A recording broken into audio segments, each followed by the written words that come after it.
Olá, meus irmãos, graça e paz seja convosco.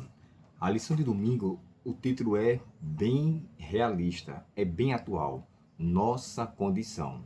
O autor leva aqui esse tema de hoje, nos remetendo a Apocalipse capítulo 3, a mensagem que João descreve a condição dos laodiceanos. Lembre-se, nós estamos dentro da a teologia, dentro do período profético da igreja, na igreja de Laodiceia. Então, assim, o fato de nós estarmos no período de Laodiceia não nos deve levar em condição em se encontrar na mesma situação dos laodiceanos, que é de mornidão. Por mais que tenhamos nesse período, Jesus começa falando isso no capítulo 3 e o verso 14, que ele é a testemunha fiel. Ele é o autor responsável de tudo aquilo que ele está descrevendo sobre os laodiceanos. E me chama muita atenção, irmãos, a maneira como ele descreve essa situação, dando uma grande ênfase em não se encontrar em uma situação desfavorável. Em Laodiceia se tinha um rio próximo a ele que passava, não dele, né, mas ele passava por ele uma água morna. Então até o tema, historicamente falando, dentro da situação ali, eram as águas que passavam e ela tinha essa condição de morna, nem era crente, nem era quente, nem era frio. E você já ouviu alguém dizer que se está com ânsia de vômito e não consegue vomitar, tome água morna que vomita. Então Jesus fez uma comparação, uma ilustração de uma realidade para com uma situação da real presença, o real, a real condição, melhor dizendo, dos laodiceanos. E me permita fazer uma coisa aqui, mais um comentário sobre a imagem da lição. Ó, aqui você vê as folhas verdes e dando fruto, porque está ligado à cruz de Cristo. Aqui, eu esqueci de falar sobre esse detalhe ontem, olha só como é que está uma folha. Está bem seca, está desligada da videira. Ou melhor dizendo, ao estar desligado da cruz, essa folha ela vai secar e ela não terá proveito algum. Então, para se ter de fato uma vida de fruto e uma vida que tenha uma utilidade, é necessário estar ligado.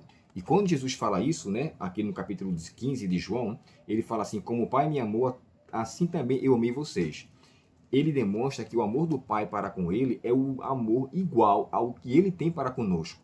E ele fala assim: assim como eu permaneci no amor de Deus e nele me mantenho, vocês devem se manter em meu amor e permaneçam em mim. E essa lição de domingo nos deixa isso com muita clareza.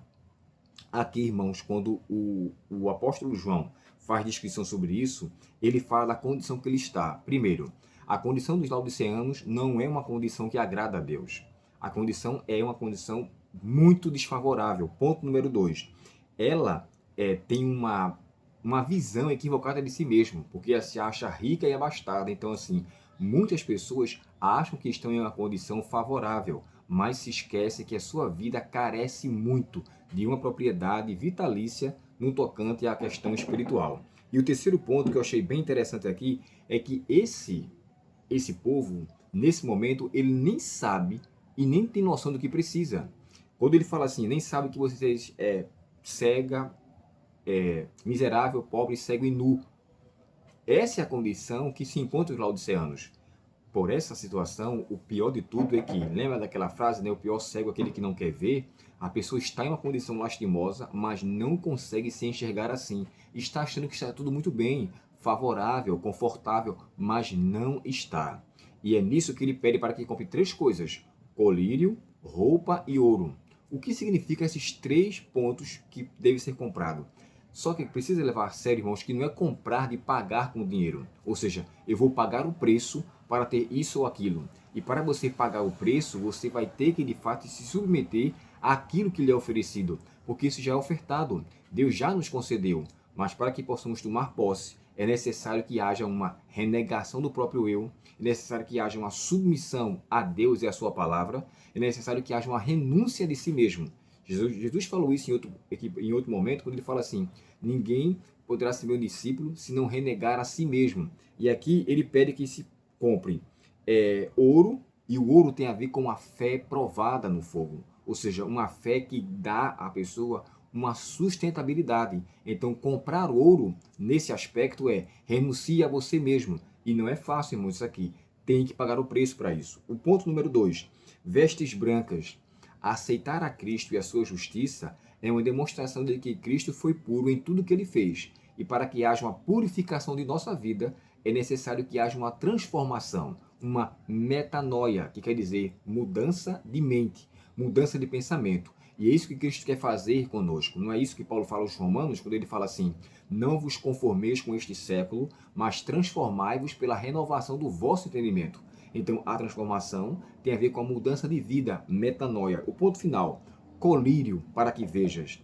O que seria o colírio aqui nesse sentido? O colírio tem a ver com uma percepção, um discernimento espiritual que é concedido só pelo Espírito Santo.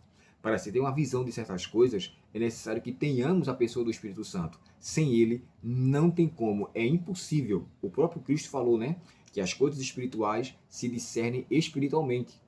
E se eu não tiver esse discernimento, se eu não tenho o Espírito Santo, jamais eu terei um discernimento assim. Então é necessário que nós possamos reconhecer a nossa condição, saber que estamos precisando de fato de uma mudança e buscar verdadeiramente essa mudança.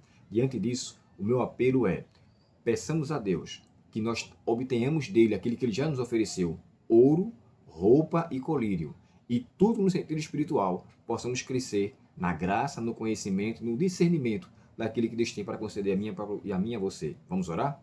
Obrigado, querido Pai, pela lição de hoje. Obrigado por nos fazer entender a nossa condição e, por favor, Senhor, nos abre os olhos para que nós possamos estar verdadeiramente buscando uma mudança de ser, uma metanoia, uma mudança de mente. E assim possamos permitir com que Cristo venha de fato suprir em nós a sua disposição em querer nos ajudar. Perdoa, Pai, nossos pecados e nos dá um bom restante de domingo e uma boa semana, em nome de Jesus. Amém. Deus te abençoe, tenha um ótimo dia, né, na presença do nosso Pai Celestial, e até o próximo estudo, se Deus quiser. Até logo.